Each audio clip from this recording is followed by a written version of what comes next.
Պատկերացրեք 41 թվականի դեկտեմբերն է, 104 գերմանական տանկ, էլիտար դիվիզիա, որն անցել է Եվրոպան ինչպես դանակը կարագի միջով, և 12 մարտիկ, առանց թնդանոթների, առանց նռնակների, միայն բահերով։ 24 ժամ անց գերմանական հրամանատարությունը զեկուցելու է աղետի մասին։ Եվս մեկ օր անց Ադոլֆ Հիտլերը 3 ժամ անընդմեջ գոռալու է, պահանջելով գտնել այդ 12-ին, և հրապարակավ մահապատժի ենթարկել։ Բայց նրանց այդպես էլ չեն գտնի։ SD-ի արխիվները կգաղտնագրեն այս գործողությունը մինչև 1995 թվականը։ Ինչու՞։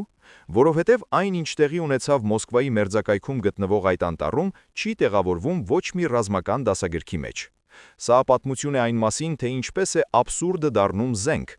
ինչպես է ծիծաղը վերածվում սարսափի, և ինչպես են 12 հոգի ժամանակակից պատերազմը վերածում միջնադարյան մղձավանջի։ 1941 թվականի դեկտեմբերի 22-ի առավոտը։ Կենտրոն բանակների խմբի շտաբը Մոսկվայից 50 կիլոմետր հեռավորության վրա։ Զանգվածեղ կաղնե սեղանի շուրջ նստած են Վերմախտի գեներալները։ Նրանց առջև դրված է զեկույց առաջնագծից։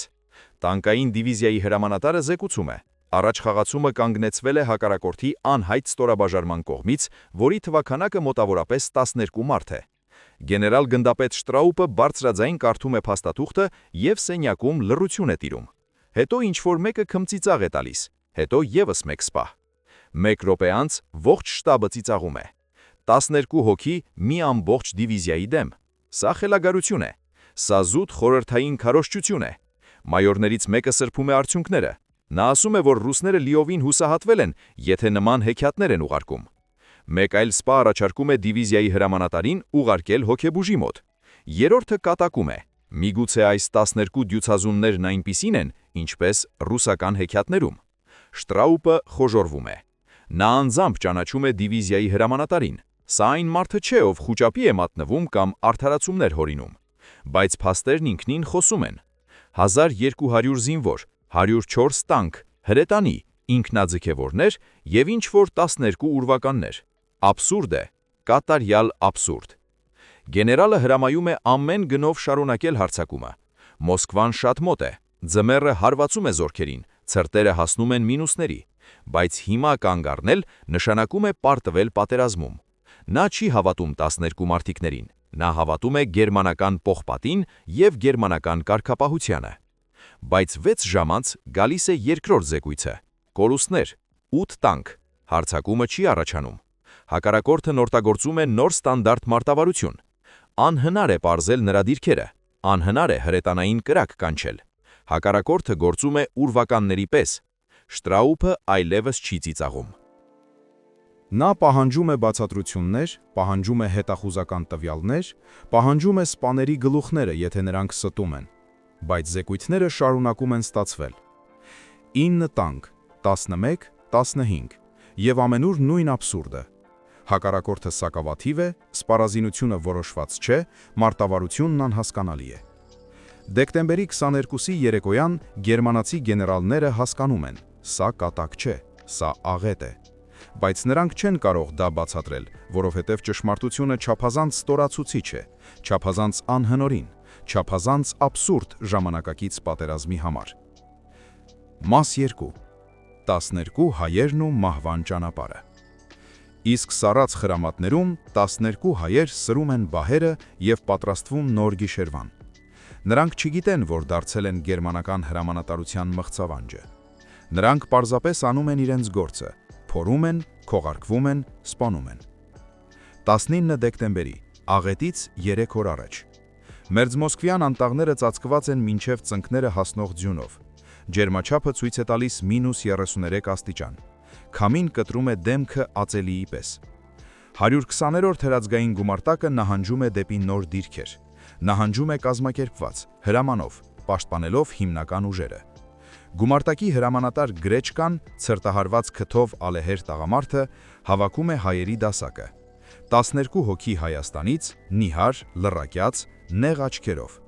Նրանք ռուսերեն վատ են հասկանում, պատերազմել լավ են սովորել, շատ լավ։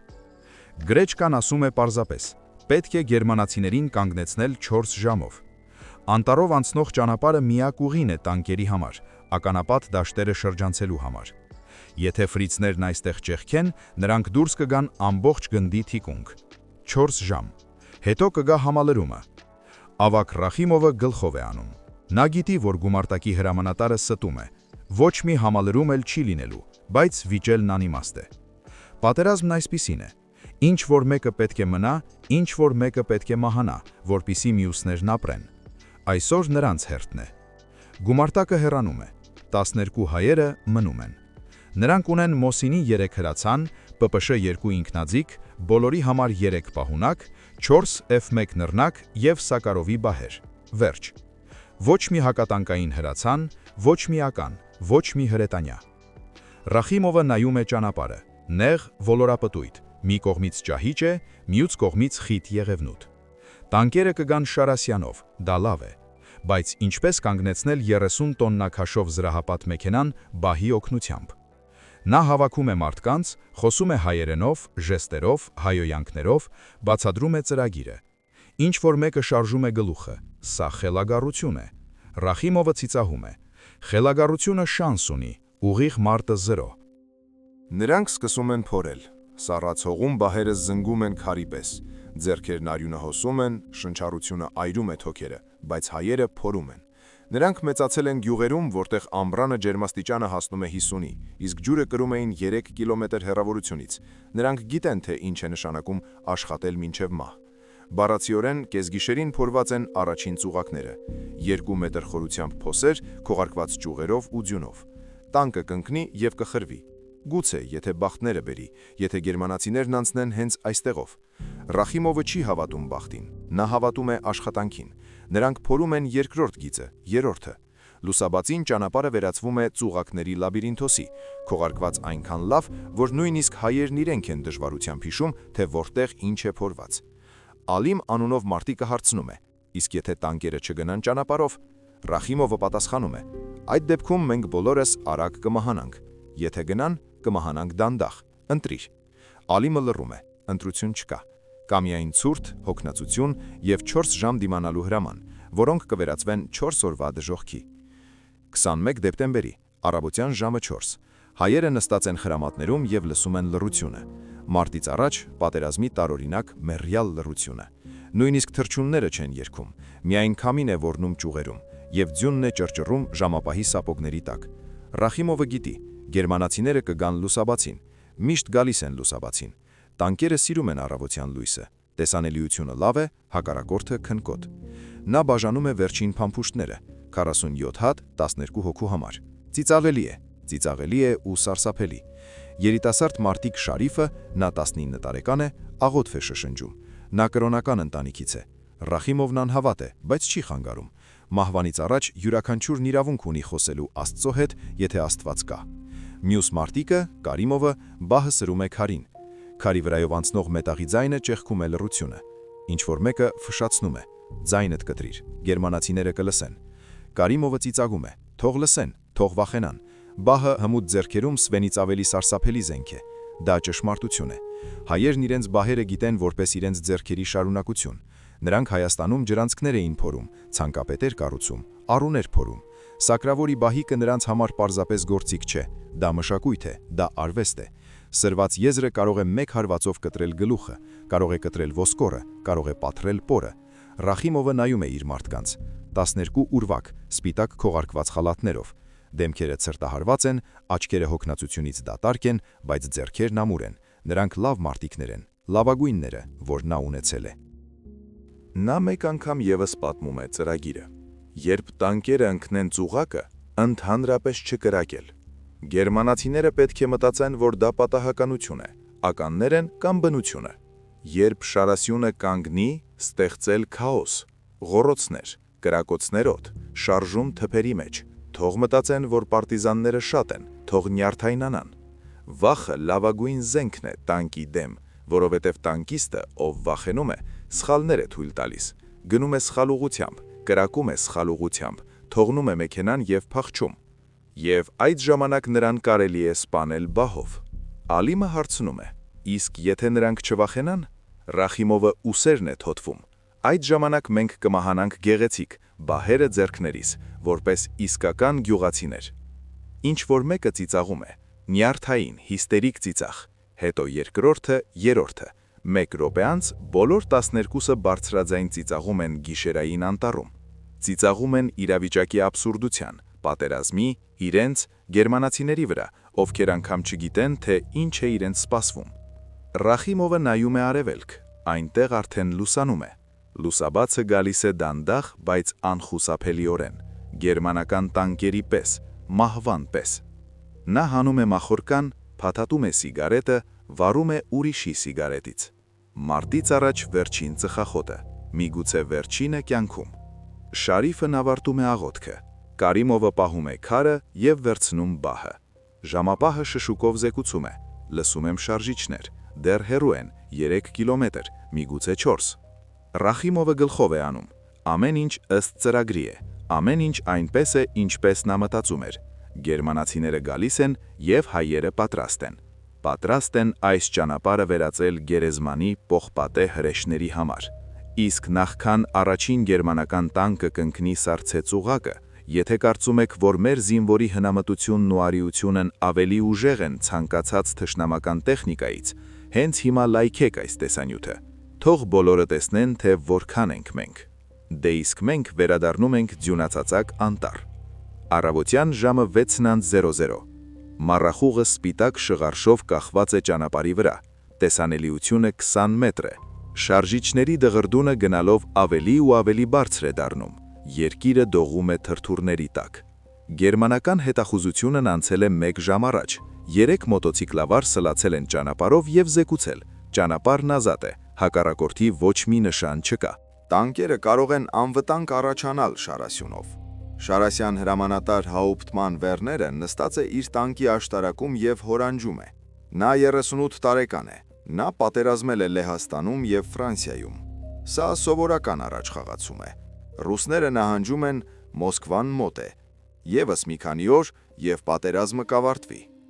Արդեն կարելի է մտածել այն մասին, թե ինչ կլինի տանը, Բավարիայում, Սուրբ Ծննդին։ Նրա տանկը երրորդն է Շարասյան մեջ, և շարժվում է 20 կիլոմետր ժամ արագությամբ, դանդաղ, բայց ճանապարհը նեղ է և շտապելու տեղ չկա։ Ռադիստը զեկուցում է. ավանգարդի հետ կապ կա, ամեն ինչ հանգիստ է։ Եվ հանկարծ ճանապարհը պայթյում է։ Ոչ, չի պայթյում, այն պարզապես փուլ է գալիս։ Առաջին տանկի քիթը խրվում է վար, թրթուրները բարձրանում են վեր, աշտարակը հարվածում է գետնին։ 2 վայրկյան անց փուլ է գալիս երկրորդը, հետո չորրորդը։ Նրանք ընկնում են փոսերը, որոնք չէին երևում, որոնք հայտնվեցին կարծես կախարդանքով։ Վերները գոռում է ռադիոյով. «Կանգնեք, բոլորդ կանգնեք», բայց խուճապն արդեն սկսվել է։ 5-րդ տանկը փորձում է շրջվել և թռչում է առուն, 6-րդը բախվում է 5-րդին, Շարասյունը վերածվում է երկաթի, ցեխի և հայոյանքի խառնուրդի։ Վերները նայում է աշտարակից, մառախուղ է, լռություն, ոչ մի կրակոց, ոչ մի պայթյուն, պարզապես ճանապարհ, որը վերածվել է ծուղակի։ Դրանք ականեր են։ Ոչ, փոսերը չափազանց կանոնավոր են, չափազանց ճշգրտորեն տեղակայված։ Սա սակրավորական աշխատանք է։ Նա հրամայում է հետևակին զննել տարածքը։ Զինվորները ցատկում են զրահափոխարթրիչներից և վազում դեպի անտառ։ Նրանք գոռում են միմյանց վրա, ստուգում են թփերը, հրացաններով խոցում են ձնակույտերը։ Ոչինչ, ոչ մի շունչ, բայց Վերները զգում է, որ իրենց հետևում են։ Ինչ որտեղ այս մառախուղի մեջ, այս ծառերի մեջ նստած է հակառակորդը և նայում է ու ծիծաղում։ Ծիծաղում է գերմանական Շարասյան վրա, որը խրվել է ինչպես կովերի նախիրը ճահճում։ Նա հրամայում է անհապաղ հանել տանկերը։ Սակրավորները սկսում են աշխատանքը, նրանք ձգում են ճոպանները, ամրացնում են ճախարակները։ Առաջին տանկը դանդաղ դուրս է գալիս փոսից։ Մոտորիստը զեկուցում է. թրթուրը վնասված է, վերանորոգում է պետք։ Վերները հայոյում է. նվազագույնը 1 ժամվա աշխատանք, միգուցե 2, իսկ չէ որ նրանք պետք է դիրքեր հասնեին մինչև կեսօր։ Նա զեկուցում է հրամանատարությանը. ուշացում անհայտ խոչընդոտների պատճառով, կորուստները նվազագույն են, հակառակորդ չկա, բայց հակառակորդ կա։ 12 զույգ աչք նայում է գերմանացիներին ծառերի հետևից։ Ռախիմովը հաշվում է 104 տանկ, թրեքը խրվել են։ Սա միայն սկիզբն է, սա միայն առաջին ծուղակն է, առջևում դրանք ևս 10 են։ Նա ձեռքով նշան է անում, հայերը անձայն սողասողալով նահանջում են։ Գերմանացիները նրանց չտեսան, չլսեցին, անգամ չզգացին։ Ուրվականները հետքեր չեն թողնում, ուրվականները աղմուկ չեն հանում, ուրվականները պարզապես սպանում են ու անհետանում։ Իսկ ճանապարհն առջևում սպասում է։ Սպասում են նոր ծուղակներով, նոր փոսերով, նոր անակնկալներով, որոնք գերմանական շարասյունը կվերածեն իրական մղձավանջի։ Առավոտյան ժամը 9 է։ Գերմանացիները հանեցին 4 տանկ եւ շարունակում են շարժվել, բայց հիմա նրանք շարժվում են դանդաղ, շատ դանդաղ։ Ճանապարհի յուրաքանչյուր մետրը ստուգվում է սակրավորների կողմից։ Յուրաքանչյուր կասկածելի ձնակույտ ծակվում է սվիններով։ Վերները նյարդայնանում է։ Արդեն 3 ժամ ուշացում, 3 ժամ հողի մեջ եղած ինչ-որ փոսերի պատճառով։ Հրամանատարությունը զանգահարում է ամեն կես ժամը մեկ, պահանջում է բացատրություններ։ Նա չգիտի, թե ինչ պատասխանել։ Ասել, որ իր էլիտար դիվիզիան կաղնեցվել է ինչ-որ խրամատների կողմից, աբսուրդ է, խայտարակություն։ Եվ այստեղ սկսվում է տարօրինակը։ Առջևում շարասյունից 50 մետր հեռավորության վրա թփերի մեջ երևում է մի ուրվագիծ, սպիտակ քողարկիչ խալաթ։ Հետևակայինները կրակ են բացում, կրակում են MG-42-ից, սպառում են զինամթերքը, վազում են ստուգելու։ Ոչ ոք չկա, միայն թփեր են ու ձյուն։ 10 րոպե անց ուրվագիծը հայտնվում է ձախ կողմից, կրկին կրակոցներ, կրկին դատարկություն, հետո աջից, հետո հետևից։ Գերմանացիները պտտվում են հոլի պես, կրակում են բոլոր ուղություններով, բայց դիպչել չեն կարող, քանի որ կրակելու բան չկա։ Դրանք ստվերներ են, պատրանքներ, ուրվականներ մառախուղի մեջ։ Զինվորներից մեկը գոռում է. «Նրանք ամենուր են եւ տասնյակներ են»։ Սպան հարվածում է նրան կոթունով. «Ձայնդ կտրիր, ապուշ, դա քո երևակայությունն է»։ Բայց ինքը սպան եւս տեսնում է շարժում այնտեղ, որտեղ այն չկա, լսում է քայլեր այնտեղ, որտեղ լռություն է։ Պատերազմը տարօրինակ բաներ է անում գլխի հետ։ Ռախիմովը ղեկավարում է այս քաոսը դիրիժորի պես։ Մի հայ երևում է 1 վայրկյանով եւ անհետանում։ Մյուսը քար է նետում թփերի մեջ։ Գերմանացիները մտածում են, որ դա նռնակ է եւ ընկնում են ձյան մեջ։ Երրորդը գոռում է ռուսերեն. «Ուղա!» Գերմանացիները կրակ են բացում դատարկության մեջ, փամփուչները սպառում են, նյարդերը լարված են, կարգապահությունը սկսում է ճակ տալ։ Վերները տեսնում է դա եւ հասկանում, իր մարդկանց կոտրում են, մեթոդաբար, արհեստավորաբար կոտրում են ինչ-որ ուրվականներ, որոնց չի կարելի սպանել։ Նա հրամայում է շարժվել առաջ, թքած ստվերների վրա, թքած թփերի վրա։ Նրանց խնդիրն է դիրքեր հասնել։ Շարասյունը շարժվում է, եւ 500 մետր անց 7-րդ տանկը ընկնում է նոր փոսի մեջ, հետո 9-րդը, հետո 12-րդը։ Սա այլևս ծիծաղելի չէ, սա սարսափելի է, որովհետև հակառակորդ չկա, բայց կորուստներն աճում են, որովհետև ճանապարհը վերածվել է ականապատ դաշտի, թեև այնտեղ ականներ չկան, որովհետև ինչ-որ մեկը փորել է այս փոսերը, ինչ-որ մեկը քողարկել է դրանք, եւ այդ ինչ-որ մեկը ինչ-որ տեղ մոտակայքում նայում է, սպասում է, պատրաստում է նոր ծուղակ։ Երիտասարդ տանկիստը, նա 21 տարեկան է, շշնջում է գործընկերոջը. «Սրանք պարտիզաններ են, նրանք այստեղ հարյուրավոր են, նրանք մեզ շրջապատել են»։ Գործընկերը մռնչում է. «Ձայնդ կտրիր, որտեղ ես դու հարյուրավոր տեսնում, առավելագույնը տասնյակ»։ Բայց ինքն էլ է վախենում։ Վախենում է ոչ հակառակորդի տանկերից, ոչ հրետանուց։ Վախենում է անտեսանելի թշնամուց, ով սպանում է առանց կրակոցների։ Մինչև կեսօր գերմանացիներն անցնում են ընդամենը 2 կիլոմետր։ 16 տանկ խրվել է, 3 զինվոր վիրավորվել է ոչ թե գնդակներից, այլ խուճապից։ Մեկը կոտրել է ոտքը ցատկելով զրահափոխադրիչից, մյուսը ցրտահարել է ձեռքերը, որովհետև կորցրել է ձեռնոցները իրարանցման մեջ։ Վերները զեկուցում է հրամանատարությանը։ Առաջխաղացումն ընթանում է դանդաղ, բարդ ռելիեֆի եւ դիվերսանտների գործողությունների պատճառով։ Հակառակորդի թվաքանակը անհայտ է, սպառազինությունն անհայտ է, գտնվելու վայրն անհայտ է։ Շտաբում գեներալ Շտրաուպը կարդում է զեկույցները եւ զգում, թե ինչպես է ներսում աճում սառը ցասումը։ Անհայտ է, անհայտ է, անհայտ է։ Ինչ պրոֆեսիոնալներ են, ինչ սպաներ են։ Էլիտար դիվիզիան չի կարողանում գլուխ անել դիվերսանտների հետ։ Նա հրամայում է շարունակել ամեն գնով եւ գտնել այդ անիծյալ ուրվականներին, ողջ կամ մեռած։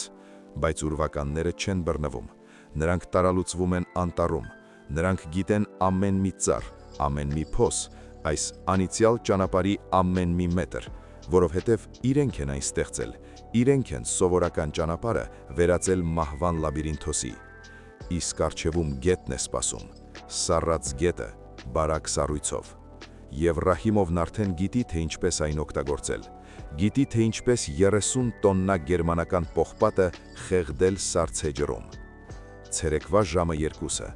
ցուրտը սաստկանում է, -35, գերմանական շարասյունը մոտենում է Իստրագետին, նեղ, մոտ 40 մետր լայնությամբ,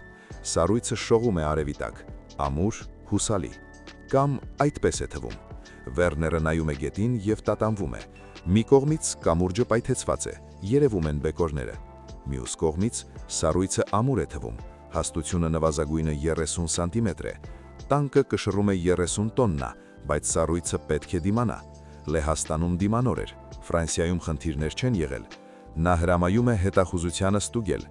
երկու զինվոր գնում են սառույցի վրայով, ցատկում են, հարվածում են կոթուններով, սառույցը չի ճաքում, չի ճկվում, նրանցից մեկը գոռում է. «Կարելի է, կդիմանա»։ Վերները արտաշնչում է. «Վերջապես գոնե մեկ լավ լուր ամբողջ այս անիծյալ օրվա ընթացքում», բայց նա մի բան չգիտի, Ռախիմովը ճանաչում է այս գետը։ Նա 3 օր առաջ այստեղ ձուկ էր որսում տեղացի մի պապիկի հետ։ Պապիկն ասում էր. «Տեսնում ես որտեղ են եղեգները։ Այնտեղ հոսանքն ուժեղ է։ Սառույցը բարակ է, անգամ եթե թվում է թե հաստ է։ Ջուրը տակից քայքայում է։ Մարդը կանցնի, ձին կանցնի, իսկ սայլը կընկնի կամ տանկը»։ Հայերը հոսանքն ի վեր լրացուցիչ սարսանցքեր էին փորել, ոչ մեծ, 1 մետրը մեկի վրա, բայց բավականաչափ, որպեսզի ուժեղացնեն հոսանքը։ Ջուրը սառույցի տակ ավելի արագ է շարժվում, սառույցը բարակում է, տեսքից 40 սանտիմետր, բայց իրականում 15 կամ 10 կամ 5 ամենավտանգավոր տեղերում։ Առաջին տանկը դուրս է գալիս սառույցի վրա դանդաղ, զգուշորեն, անցնում է 10 մետր, 20, անձնակազմն արտաշնչում է, ևս 10 մետր, և նրանք մյուս ափին են, ևս 5, ևս 2, և սառույցը պայթում է, չի կոտրվում, այլ հենց պայթում է սառցե բեկորների շատրվանով։ Տանկը սուզվում է ջրի տակ 3 վայրկյանում, աշտարակը ցցված է մակերեսին, հետո անհետանում է, երևում է միայն օդային հոսքը։ Մեխանիկ վարորդը փորձում է շնչել, հետո դա էլ է անհետանում։ Երկրորդ տանկը, որն արդեն դուրս էր եկել սառույցի վրա, փորձում է հետընթաց տալ, ուշ է, սառույցը նրա տակ ճակճկում է կրակոցների պես, ճաքերը տարածվում են աստղի նման, տանկը թեքվում է աջ, թրթուրները սահում են և մեքենան ընկնում է ջուրը կողքով։ Անձնակազմը ցատկում է դուրս լյուկերով, 3-ը հասցնում են, 2-ը ոչ։ Նրանք մնում են ներսում, սառցե, պողպատե գերեզմանում։ Վերները գոռում է. «Հետ, բոլորդ հետ», բայց 3-րդ տանկն արդեն սառույցի վրա է։ Հրամանատարը չի լսում հրամանը, ռացիան փչացել է ցրտից։ Նա առջևում փլուզում է տեսնում և փորձում է շրջվել։ Սառույցը ավելի բարձր է ճակճկում, տանկը ընկնում է հետնամասով, քիթը ցցված է վերև, հուշարձանի պես։ Անձնակազմը դուրս է գալիս, բայց մեխանիկ վարորդը մնում է արգելափակված։ Ընկերները քաշում են նրա ձեռքերից, ջուրը բարձրանում է, տղամարդը գոռում է. «Կտրեք ձեռքս, կտրեք, ավելի լավ է առանց ձեռքի, քան խեղդվեմ»։ Նրանք կտրում են դանակով հենց արմուկից, սև արյունը սպիտակ ձնյան վրա է, տղամարդուն հանում են, նա շոկի մեջ է, 10 րոպե անց կմահանա արյան կորուստից և ցրտից։ Գերմանացիները խուճապի մեջ են, նրանք կրակում են սառույցի վրա, կարծես գնդակները կօգնեն, նրանք վազվզում են ափով և գոռում են։ Սակրավորները արձակում են ճոպանները, փորձում են կեռուկով բռնել տանկերը, անօգույտ է, մեքենաները գետի հատակին են, խորությունը մոտ 6 մետր է, միգուցե 7, կարելի է հանել, բայց ոչ հիմա, ոչ այս ցրտին, ոչ էլ անտեսանելի հակառակորդի կրակի տակ, իսկ հակառակորդը կրակում է, վերջապես կրակում է, մեկ կրակոց հրացանից, հարված փրկարարության գործողություն ղեկավարող սպային։ Տղամարդն ընկնում է, բռնում է կոկորդից, ևս մեկ կրակոց սանիտարին, երրորդը ճոպանով զինվորին։ Գերմանացիները պարկում են ձյան վրա, նրանք չեն տեսնում հրաձգին, չեն հասկանում, թե որտեղից է կրակը, տեսանելիությունը վատ է, մառախուղ է, ձյուն է, ուրվականները կրակում են և անհետանում, ինչպես միշտ։ Վերները հասկանում է, սա վերջն է, առաջխաղացումը կանգնեցված է, գետը հնարավոր չէ անցնել, շրջանցելը նշանակում է կորցնել ևս մեկ օր, իսկ մեկ օրը դա Մոսկվան է, դա օպերացիայի տապալումն է, դա տրիբունալ է, անձամբ իր համար։ Նա զեկուցում է հրամանատարությանը կորուստների մասին, 26 տանկ, այո, 26, գետն անանցանելի է, հակառակորդը վարում է դիպուկահարի կրակ, թվաքանակն անհայտ է, ենթադրաբար 10-15 հոգի, սպառազինությունը, հրացաններ, հնարավոր է ինքնաձիգներ, սակրավորական սարքավորումներ, Մաս 5. Հիտլերի ցասումը եւ արխիվների գաղտնագրումը։ Շտաբում գեներալ Շտրաուբը բռնվում է սեղանից։ 26 տանկ մեկ օրում ինչ-որ դիվերսանտներից, սա աբսուրդ է, սա անհնար է, սա խայտառակություն է ողջ գերմանական բանակի համար։ Նա պահանջում է բացատրություններ, մանրամասն հաշվետվություն, կորուստների եւ գերիների ցուցակ, անպայման գերիների, գոնե մեկի։ Պետք է հասկանալ, թե ովքեր են այս մարդիկ, որտեղից են նրանք, ինչպես են նրանց սովորեցրել այսպես պատերազմել, բայց գերիներ չկան, ուրվականները չեն հանձնվում, նրանք սպանում են եւ անհետանում, նորից ու նորից, եւ գերմանացիները սկսում են վախենալ այս սկվերներից ավելի քան ամբողջ խորհրդային բանակից։ Դեկտեմբերի 22-ի երեկո, կենտրոն բանակների խմբի շտաբ։ Սեղանի շուրջ նստած են գեներալներ, հետահուզության սպաներ, ՍԴ-ի ներկայացուցիչներ։ Նրանց առջև դրված է Հաուպտման Վերների զեկույցը, 30 էջ, սխեմաներ, քարտեզներ, իրադարձությունների ժամանակագրություն եւ աբսուրդային թվեր։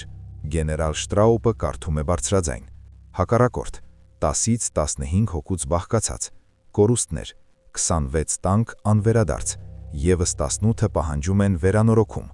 անձնակազմը, 14 սպանված, 32 վիրավոր, առաջխաղացումը 0 կիլոմետր, ուշացման ժամանակը 11 ժամ։ Գնդապետ Կրեպսը, հետահուզության պետը, հարցնում է. ինչպես են 15 հոգին ոչնչացրել 26 տանկ։ Վերները պատասխանում է. ծուղակներ, կողարկված փոսեր, սառցեգետ, դիպուկահարի կրակ խուջապ ստեղծելու համար։ Կրեպսը քմծիծաղ է տալիս. ծուղակներ, մեկ գիշերվա ընթացքում, որպիսի նման չափի փոսեր փորվեն, պետք է սակրավորական վաշտ, առնվազն 40 հոգի, տեխնիկա, պայթուցիկ նյութեր։ Ինչպես կարող էին 15 մարտիկներն անել դա։ Վերները լռում է, նա ինքն էլ չի հասկանում, բայց փաստերը մնում են փաստեր։ Փոսեր կային, տանկերը խրվել են, մարդիկ են զոհվել։ Սա հորինվածք չէ, սա իրականություն է, աբսուրդային, ստորացուցիչ, բայց իրականություն։ ՍԴ-ի մայորը, Արնետի դեմքով նիհար տղամարդը, ենթադրում է միգուցե սա ՆԳԺԿ-ի դիվերսիոն խումբ էր, հատուկ ուսուցանված պարտիզաններ։ Միգուցե նրանք ոչ թե 15 են, այլ 50, 100, նրանք քողարկվում էին, դրա համար էլ թվում էին սակավաթիվ։ Վերները շարժում է գլուխը։ Ես տեսել եմ հետքեր ձյան վրա։ Նրանք շատ չէին, առավելագույնը 10-12 հոգի։ Նրանք աշխատել են ողջ գիշեր, փորել են մերկ ձեռքերով կամ բահերով։ Սրանք դիվերսանտներ չեն, սրանք սովորական զինվորներ են, բայց անսովոր մարտավարությամբ։ Շտրաուբը նյարդայնացած է։ Մարտավարությամբ? Ինչ մարտավարություն ունի բահը։ Դա քարեդարի զենք է։ Մենք պատերազմում ենք տանկերով, ինքնաթիռներով, հրետանիով, իսկ դուք խոսում եք հողի մեջ եղած փոսերի մասին, ինչպես միջնադարում։ Բայց Վերները պնդում է. նրանք օգտագործել են տեղանքը, գիտեին ճանապարհի յուրաքանչյուր մետրը, սառույցի յուրաքանչյուր թուլություն, թաքնվելու յուրաքանչյուր թուփ։ Նրանք չէին կռվում կանոնադրությամբ, նրանք կռվում էին որսորդների պես, գիշատիչների պես։ Տանկերը նրանց համար որս են, մեծ, հիմար, դանդաղ որս։ Կրեպսը թերթում է հաշվետվությունը։ Զեկույցում նշված է, որ հակառակորդը տարբերանշաններ չէր կրում, խոսում էր անհայտ լեզվով։ Վիրավոր զինվորներից մեկը պնդում է, որ լսել է բղավոցներ ասիական բարբառով։ Հնարավոր է դրանք մոնգոլներ են, չինացիներ։ Վերները ուսերն է թոթվում։ Հնարավոր է կամ հայեր են, կամ ղազախներ։ Կարմիր բանակում շատ ասիացիներ կան։ Նրանք դիմացկուն են, չեն վախենում ցրտից, կարողանում են աշխատել ձեռքերով։ Միգուցե նրանց հատուկ ընտրել են նման գործողությունների համար։ Շտրաուբը մատներով թմբկահարում է սեղանին։ Լավ, ենթադրենք սա ճշմարտություն է։ Ինչ ենք անում հետո։ Շարասունը խրվել է, գետն անանցանելի է։ Շրջանցումը կտևի 2 օր, հարձակումը տապալված է։ Իսկ այս 15 ուրվականները ինչ որտեղ այնտեղ են, անտառում են եւ ծիծաղում են մեզ վրա։ ՍԴ-ի մայորը առաջարկում է. մաքրում է պետք, ուղարկել ինքնաձիգավորների վաշտ, սանրել անտառը, գտնել նրանց բազան, վերցնել ողջ կամ սպանել, բայց գլխավորը հասկանալ, թե ովքեր են նրանք, որտեղից են, ով է նրանց ուսուցանել։ Շտրաուբը գլխով է անում. արեք, բայց արագ, մենք ժամանակ չունենք պարտիզանների հետ խաղերի համար։ Մոսկվան չի սպասում, ֆյուրերը չի սպասում, եւ եթե մենք ուշանանք բահերով ինչ-որ ասիացիների պատճառով, մեզ բոլորիս կկախեն, բառացիորեն։ Հրամանը տրված է։ SS-ի 120 ինքնաձիգավոր շարժվում են դեպի անտառ։ Նրանց խնդիրն է գտնել եւ ոչնչացնել դիվերսիոն խումբը։ Նրանք ունեն շներ, ռադիոկայաններ, փորձ։ Նրանք վստահ են, որ 2 ժամում կգտնեն այս ուրվականներին, բայց 2 ժամ անց նրանք կվերադառնան դատարկաձեռնան, որովհետև հետքերն ընդհատվում են ձյան մեջ, որովհետև շները կորցնում են հոտը, որովհետև անտառը դատարկ է, մեռած, կարծես այնտեղ երբեք ոչ ոք չի եղել, իսկ հայերը արդեն 5 կիլոմետրի հեռավորությամբ են։ Նրանք շարժվում են սառած ճահճով, ուր գերմանացիները չեն գնա։ Նրանք գիտեն արահետներ, որոնք չկան քարտեզների վրա։ Նրանք ուրվականներ են, իսկ ուրվականներին չեն բռնում։ Դեկտեմբերի 23, Ֆյուրերի շտաբակայանն Արևելյան Պրուսիայում։ Ադոլֆ Հիտլերը կանգնած է քարտեզի մոտ եւ նայում է Մոսկվային։ Մինչև այնտեղ 50 կիլոմետր է, 50 խղճուկ կիլոմետր, բայց կենտրոն բանակների խումբը կանգնած է, չի հարձակվում, սպասում է։ Նրան զեկուցում են ուշացման, տանկային դիվիզիայի հետ կապված խնդիրների, ինչ-որ դիվերսանտների մասին։ Նա լսում է մի րոպե, 2, հետո պայթում է, գոռում. «Ինչպես են 12 հոգին կանգնեցրել ամբողջ դիվիզիան, որտեղ էին սպաները, որտեղ էր հետախուզությունը, դա դավաճանություն է, սաբոտաժ, թե պարզապես ապուշություն»։ Գեներալ Յոդելը փորձում է բացատրել եղանակային պայմանները, բարդ տեղանքը, հակառակորդի ոչ ստանդարտ մարտավարությունը։ Հիտլերը ընդհատում է. «Ձայնդ կտրիր, ես չեմ ուզում լսել արդարացումներ։ Ֆրանսիացիներին մենք անցանք 6 շաբաթում, լեհերին 3, իսկ այստեղ բահերով ինչ-որ ասիացիներ կանգնեցրին գերմանական պողպատը»։ Նա վազվզում է սենյակով, դեմքը կարմիր է, ձեռքերը դողում են։ Նա գոռում է 3 ժամ անընդմեջ, բանակում եղած դավաճանների մասին, գեներալների թուլության մասին, այն մասին, որ ռուսները կանոններով չեն կռվում, որ նրանք կենթանիների պես են, որ նրանց պետք է ոչնչացնել բոլորին, մինչև վերջին մարդը։ Հետո նա հանգստանում է, նստում սեղանի շուրջ, խոսում է կամաց, ինչն ավելի սարսափելի է, քան գոռոցը։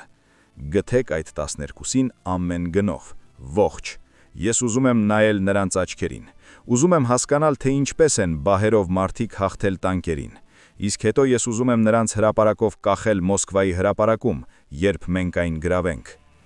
Յոդելը գլխով է անում։ Մենք փնտրում ենք, սդընտեղում է, զորքերը սանրում են անտառը, բայց հակառակորդը շատ շարժունակ է։ Ամենայն հավանականությամբ նրանք արդեն հեռացել են այս տեղամասից։ Հիտլերը բռնունցքով խփում է սեղանին։ Ուրեմն գտեք նրանց բազան, գտեք նրանց հրամանատարին, իմացեք, թե ով է ուսուցրել նրանց։ Դա չի կարող պատահականություն լինել։ Դա համակարգ է, մարտավարություն։ Ինչ որ մեկը սովորեցրել է այս վայրենիներին պատերազմել ժամանակակից բանակի դեմ։ ՍԴ-ի մայորը զեկուցում է. Ենթադրություն կա, որ սա ՆԳԺԿ-ի հատուկ ստորաբաժանում է, դիվերսանտներ ուսուցված թիկունքում գործելու համար։ Հնարավոր է նրանք մարզվել են Հայաստանի կամ Տաջիկստանի լեռներում, այնտեղ նման պայմաններ են, ցուրտ, բարձրություն, բարդ ռելիեֆ։ Հիտլերը քմծիծաղ է տալիս։ Նշանակում է Ստալինն ավելի խելացի է, քան ես մտածում էի։ Նա պատրաստվում էր, ստեղծում էր հատուկ խմբեր։ Քանի դեռ մենք ապավինում էինք տեխնիկային, նա ապավինում էր մարդկանց, ֆանատիկոսներին, նրանց, ովքեր պատրաստ են մեռնել հանուն գաղափարի։ Յոդելը զգուշորեն նկատում է. միգուցե մենք պետք է ուսումնասիրենք նրանց փորձը, ստեղծենք մեր սեփական դիվերսիոն ջոկատները, սովորեցնենք զինվորներին գործել առանց տեխնիկայի, անտառում, լեռներում, այնպիսի պայմաններում, որտեղ տանկն անօգուտ է։ Հիտլերը սառը նայում է նրան։ Գերմանացի զինվորը պատերազմում է տանկերով, ինքնաթիռներով, հրետանիով։ Մենք վայրենիներ չենք, որպեսի բահեր թափահարենք։ Մենք քաղաքակիրթ ազգ ենք, մենք հաղթում ենք տեխնոլոգիաներով, ոչ թե խորամանկությամբ։ Բայց հոգու խորքում նա հասկանում է. ռուսները ցույց տվեցին բլիցկրիգի թուլությունը։ Ցույց տվեցին, որ տանկերն ամենակարող չեն, որ ժամանակակից բանակը կարող է պարտվել 12 հոգու, բահերով, եթե այդ մարդիկ խելացի են և հուսահատ։ Նա հրաման է արձակում գաղտնագրել ողջ տեղեկատվությունը այս միջադեպի վերաբերյալ։ Գաղտնիության բարձրագույն մակարդակ, ոչ մի հիշատակում զեկույցներում, ոչ մի խոսակցություն։ Եթե թշնամին իմանա, որ մենք պարտվել ենք բահերին, դա հարված կլինի բարոյական ոգուն։ ԶԴ-ն գործը վերցնում է վերահսկողության տակ։ Բոլոր փաստաթղթերը արգրավվում են, վկաներին հարցաքննում են և նախազգուշացնում, ոչ մի բառ, նույնիսկ ընտանիքներին, նույնիսկ խոստովանության ժամանակ։ Սա պետական գաղտնիք է մինչև պատերազմի ավարտը։ Իսկ միգուցե եւ հետո, որովհետեւ ճշմարտությունը չափազանց ստորացուցիչ է, չափազանց աբսուրդ, չափազանց վտանգավոր։ Եթե ռուսները հասկանան, որ նման մարտավարությունն աշխատում է, նրանք այն կկիրառեն ամենուր, եւ այդ ժամանակ գերմանական տանկերը կդառնան անօգուտ երկաթ։ Դեկտեմբերի 29, գործողությունից 1 շաբաթ անց, 3 հայեր դուրս են գալիս յուրայինների մոտ, ցրտահարված, քաղցած, բայց ողջ։ Ռախիմովը, Ալիմը եւ Կարիմովը։ Մնացածները զոհվեցին, ոմանք վերքերից, ոմանք ցրտից, ոմանք պարզապես անհետացան անտառում եւ չվերադարձան։ Նրանց դիմավորում է գումարտակի հրամանատար Գրեչկան։ Նա նայում է նրանց ու չի հավատում իր աչքերին։ Նա կարծում էր, որ նրանք բոլորը մեռած են, նա արդեն գրել էր մահվան ծանուցումները, արդեն հանել էր սուցակներից։ Իսկ նրանք ողջ են, 3 ուրվական, որոնք վերադարձան դժոխք։ Ռախիմովը զեկուցում է. Առաջադրանքը կատարեցինք, կանգնեցրինք գերմանացիներին 4 օրը, նոչնչացրինք 30 տանկ մեր հաշղարկով, միգուցե ավելի, մենք հստակ չհաշվեցինք, ժամանակ չկար։ Գրեչկան գրկում է նրանց, լաց է լինում։ Ձեր զինվորը, որը տեսել էր քաղաքացիական եւ ֆիննական պատերազմները, լաց է լինում երեխայի պես, որովհետեւ դա հրաշք է, որովհետեւ դա անհնար է։ Որովհետև 12 հոգի կանգնեցրին դիվիզիան, նրանց ուղարկում են հոսպիտալ։ Ցրտահարված ձեռքեր, ոտքեր, դեմքեր։ Ալիմի 3 մատը անդամահատում են, Կարիմովի ականջը։ Ռախիմովը թեթև է պրծնում։ Միայն առաջին աստիճանի ցրտահարություն։ Բախտավոր է, միշտ էլ բախտավոր է եղել։ 1 շաբաթ անց Մոսկվայից գալիս է գնդապետը, բերում է մեդալներ, Խորհրդային միության հերոս, բոլոր 3-ին։ Լենինի շքանշան, դրամական պարգևներ, լուսանկարում են, հարցազրույց են նկարահանում թերթի համար։ Բայց հետո գնդապետն ասում է. կա հրաման, գործողությունը գաղտնագրված է, բարձրակույն մակարդակ։ Դուք իրավունք չունեք պատմել դրա մասին, ոչ մեկին, անգամ ընտանիքներին։ Դա պետական գաղտնիք է։ Ռախիմովը չի հասկանում ինչու։ Մենք հո հաղթեցինք։ Մենք ցույց տվեցինք, որ կարելի է հարվածել ֆաշիստներին առանց տանկերի։ Ինչու թաքցնել։ Գնդապետը հառաչում է, որովհետև թշնամին չպետք է իմանա մեր մարտավարությունը, որովհետև դաշնակիցները անհարմար հարցեր կտան, որովհետև վերևում այդպես են որոշել։ Հրամանը հրաման է։ Նրանց ուղարկում են տարբեր զորամասեր։ Ռախիմովին Սիբիր,